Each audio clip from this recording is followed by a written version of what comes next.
आमची जी पेडणे श्रीदेवी भगवती रवळनाथ देवस्थान जे आसा ते एक ही होळीची पद्धत जी आमची आसा ती पारंपारीक पद्धतीन होळी घातली जाता।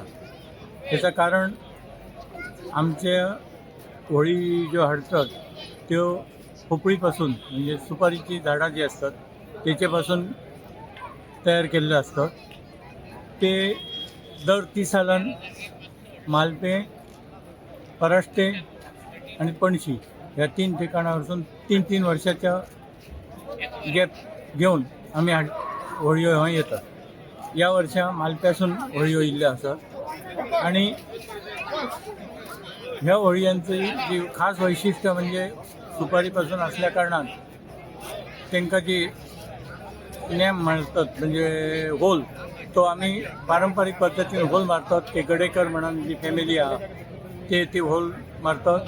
त्यानंतर सगळे आमचे जनसमुदाय असतात त्यांच्या सगळ्यांच्या हेतून सहकार्यान ही होळीची जी कार्यक्रम आहे तो जाल्लो पार पडटा। पहिल्यांदा आता ह्याच्या आधी श्रीदेव रवळनाथाची होळी झाली, आता श्रीदेवी भगवतीची झाली, आता श्रीदेवी माऊलीची नारळात थंय होळी जातली।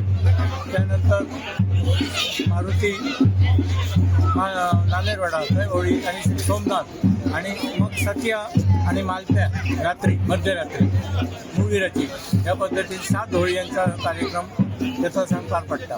आणि फाल्यापासून आमची शिगमोत्सव सुरू जाता। कितल्या दिसाचो शिगमोत्सव? आमचो 7 दिसाचो शिगमोत्सव ह्या रविवारा येणाऱ्या आमच्या ह्या शिगमोत्सवाची सांगता त्याचे मधल्या काळात श्रीदेव मुळवीराक सगळी रोमटा वयतात।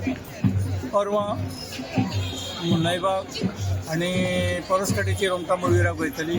त्यानंतर शेनवारा 5 रोमटा आमची येतात पेडण्यांसून मुळवीराक भेटी आणि ती रोमटाचो कार्यक्रम झाल्यानंतर शेवटचे दीस 12 रोमटाचो सांगता असता हेतून सत्यादेवीकडे आणि थंय सत्यादेवीकडे 12 रोमटा एकत्र येऊन त्याचो कार्यक्रम होळीचो कार्यक्रम जाता आणि थंय सामुदायिक गाराणे जाता आणि मग हो होळी म्हणजे आमच्या शिगमोत्सवाची सांगता जाता।